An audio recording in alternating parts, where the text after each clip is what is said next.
Hello, welcome to the Roundhouse podcast with Paul Solentrop of Wichita State University Strategic Communications. Thanks for listening.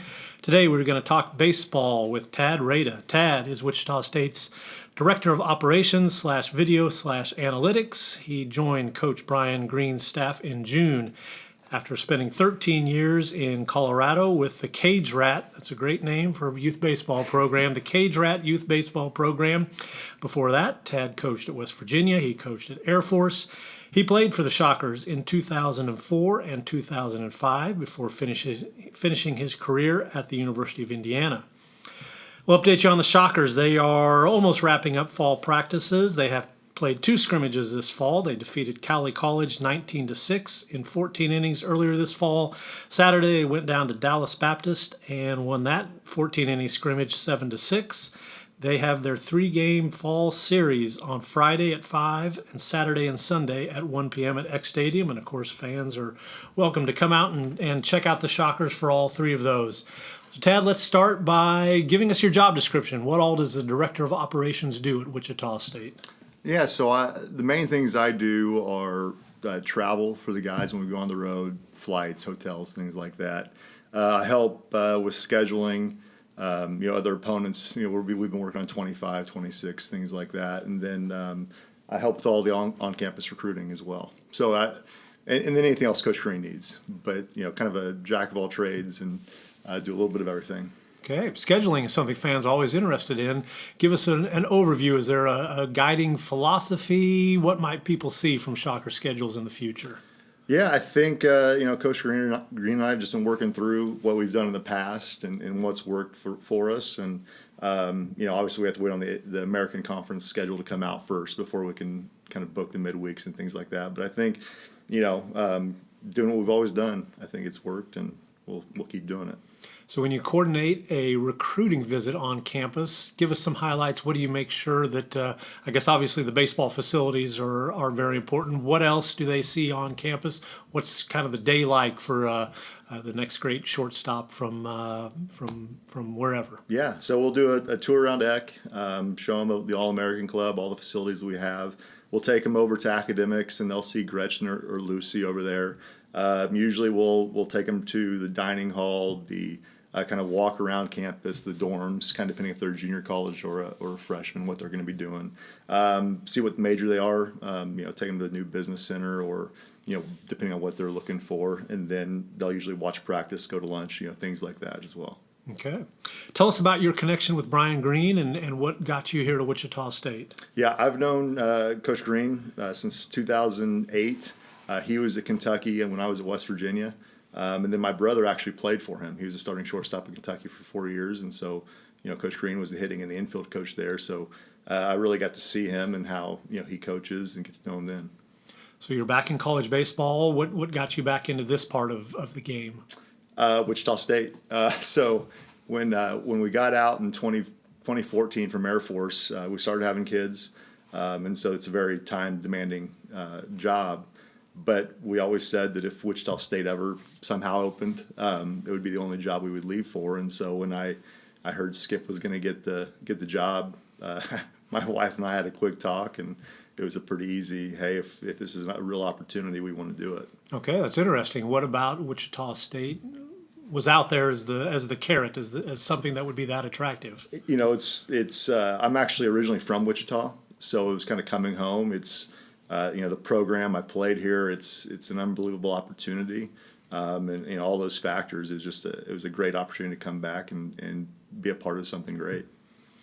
So tell us about video and analytics. That seems like a fast-moving part of the game. I don't know when it really began to take hold in college baseball. Probably 15 years ago. How do you describe what goes on in that part of the behind-the-scenes part of the program? Yeah, so we actually have Emilio does a lot of that as well, but it's a lot of TrackMan collecting data.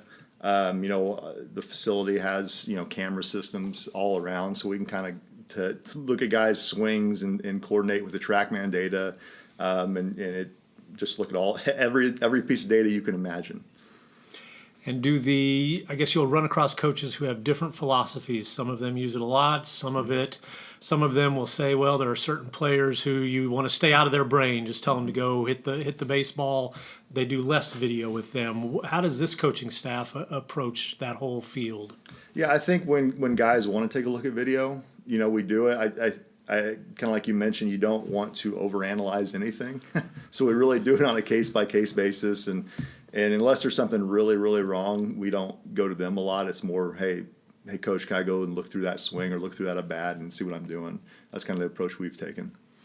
What was video like in 2004, 2005, 2006 when you were a college baseball player? We had a video room down in the old locker room. It was the old VHS tapes. And so we would take it and try to pause and start it at the exact time. And then we would take old Shocker from the 90s and put their videos in. So definitely the technology was not there to do side-by-side comparisons, but it was good enough for the time, and we didn't know any better then anyway. Right. I remember that little room. Yeah, there was maybe room for 2 people to be in there. There was. It was, it was quite small, but there was some video going on. So a lot of new players, obviously new coaching staff here at Wichita State. What is your role in assembling this whole thing and building chemistry, building bonds? Yeah, it's just being a part of the staff and doing whatever I can and am asked to do to help. So I'm part of the day to day. I'll be on the field and dugouts, things like that. So just being a part of it and doing whatever I can, and Coach Green and the rest of the staff need me to do. So when you're around town and you bump into somebody and they find out you were working here at Shocker Baseball and they say, tell me about that Brian Green guy. What's he all about? What's his coaching philosophy? How do you explain that to people? Great human being first. He's just an absolute great leader, and I've learned a ton about how programs are ran. Even though I've been a part of a few, he's just really opened up and shown us the leadership style that I haven't seen. Which I think is going to really be effective around here. Outside of that, he's blue collar, hard nose, all the things that Gene used to preach. Skip is the same way, and so if the guys play hard and they're very process driven and have a professional approach, they'll play well here. So we are many weeks into fall practices. You've had the 2 outside scrimmages, many inter-squad scrimmages. Give us some highlights, some impressions of fall practices. What stood out? Who stood out? I think having so many new guys, the young guys have a lot of energy. They're not scared. There's a lot of confidence, and I think the returning guys have shown a lot of leadership skills to be able to harness that energy from the young guys and not let it get out of control and let them be themselves as well. So just overall, there's been a lot of maturity for how new the team is together, and they've bonded very quickly. And when we went to DBU, you could kind of see that there was nobody was really sped up. The guys just kind of played their games, and the confidence was there, and they just competed. I've heard good things about, let's see, I'll start with Ryan Callahan. Give us some impressions of him in the fall. He seems like a guy who will be a middle-of-the-order bat for the Shockers. Yeah, you could see him 2, 3, 4, kind of depending on what Coach Green wants. But he's a guy that likes to let the ball travel, go the other way. But if you put a changeup in, he can hit the ball out both sides. So just a great overall approach. He's going to take a lot of walks, going to get hit by a lot of pitches. He's not afraid to get hit by pitches, and he's one that I think he's been hit by as many pitches as he's had strikeouts this fall. So that's a pretty impressive stat, and it's kind of goes back to the hard-nosed, blue-collar thing that we want to teach here. Who else has jumped out as a guy you think, yeah, that's a guy that will have a good shot at being middle of the lineup for us? Yeah, Seth Stroh has really had a really good fall. I know he's a returning guy. He's actually, his swing and miss has gone down a lot. His approach has changed. Derek Williams, he hit a lot of home runs in junior college, and his approach, he has not struck out a lot this fall, and he's going the other way a lot as well, with some authority. So those 2 guys I think are going to be there. Jordan Rogers has had a great fall as well. A ton of bat speed, hits balls very hard consistently. Where he'll be in the lineup, you don't know, but he will definitely be there as well. Okay. How about the pitching staff? I know Caden Favors pitched well down at Dallas Baptist. He's a returner who I would think would have a really good shot to have a prominent role on this staff. Who's jumping out at you on the pitching side? Yeah, we've got a lot of guys that have commanded the zone and pitched well down in Dallas.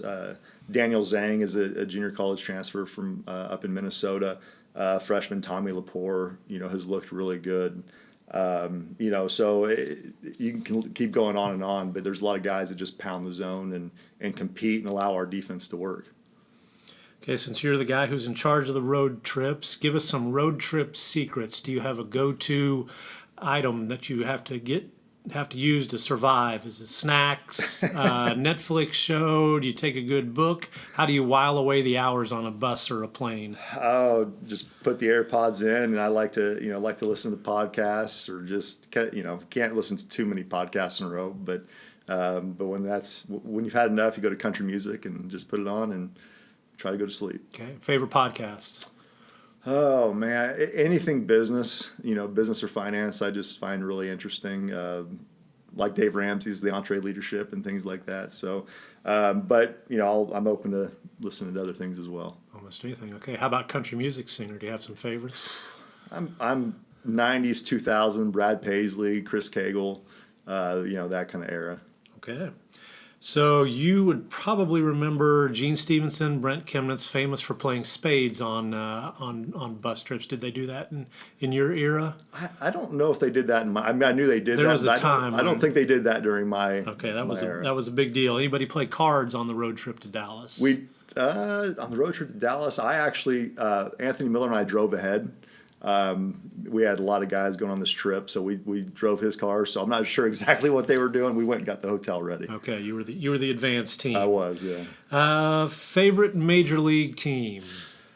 Growing up in Central Indiana, we had the Cubs. They were on WGN, so I got to see them every day. The Reds were kind of the go-to when we went to a game. But I watched a lot of Braves baseball back then as well, and they were kind of my favorite team.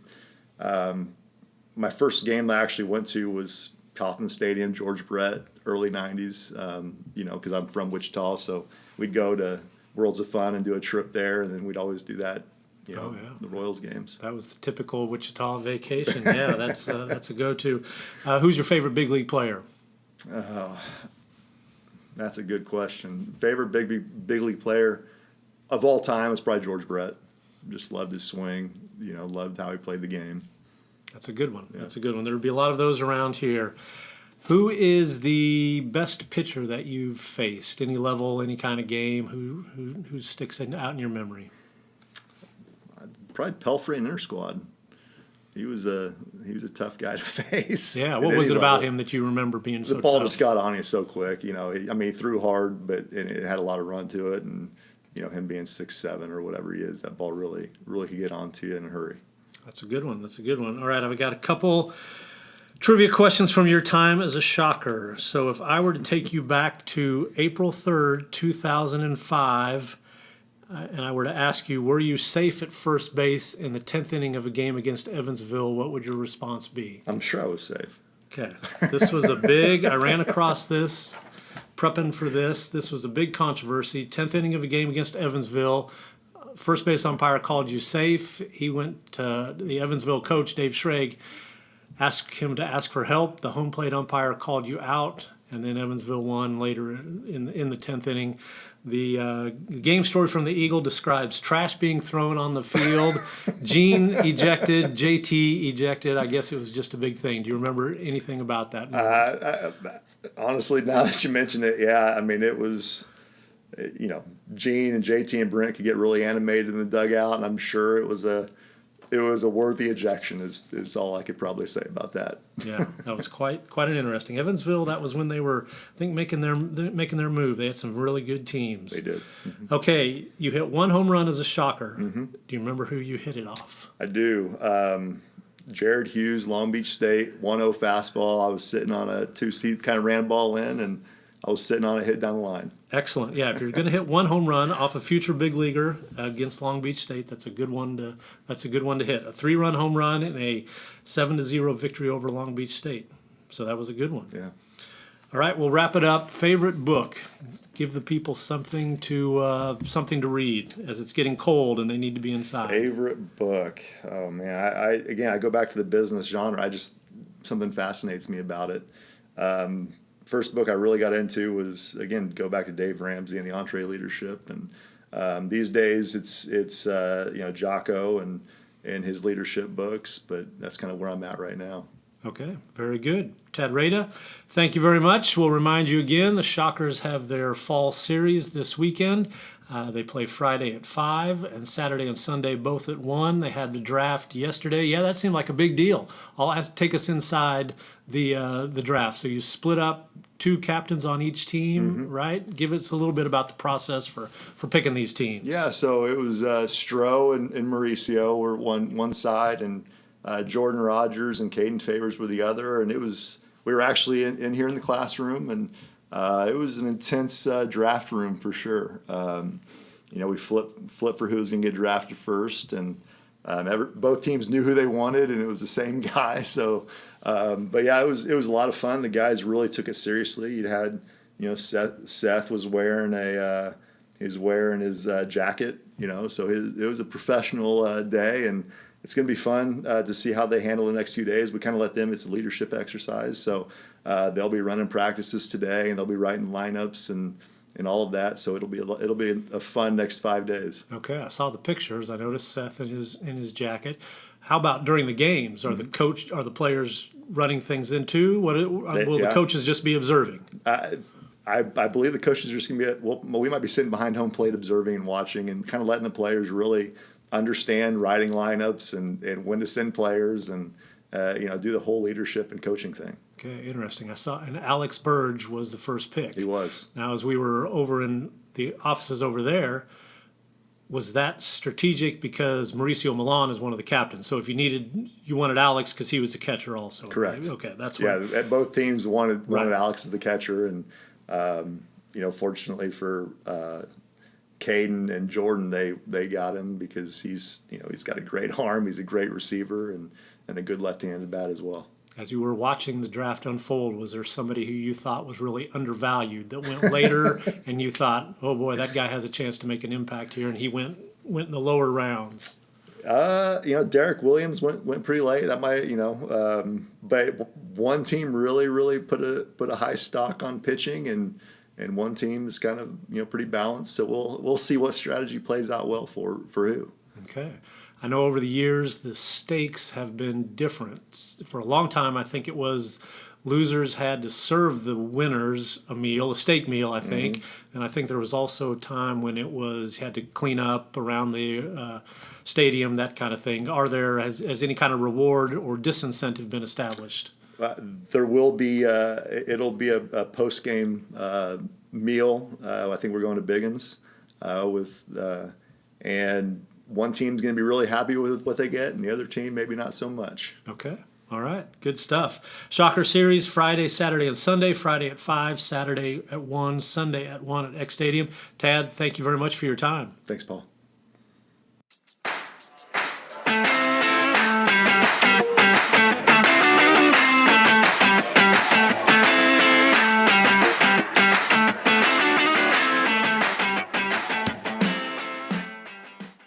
Hi, this is Rick Muma, president of Wichita State University. Check out the latest episode of the Forward Together podcast. Each episode, I sit down with different guests from Shocker Nation to celebrate the vision and mission of Wichita State University.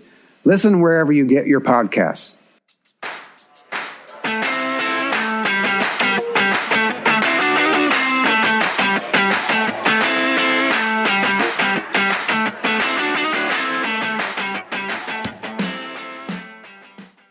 Thank you for listening to the Roundhouse podcast, courtesy of Wichita State University Strategic Communications.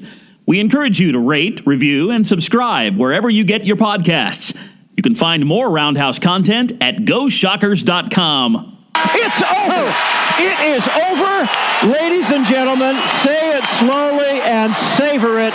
Wichita State is going to the Final Four for the first time in 48 years. Unbelievable. What a scene, folks. The Shocker fans are just going crazy in the stands. Just maybe the greatest win in the history of Wichita State basketball.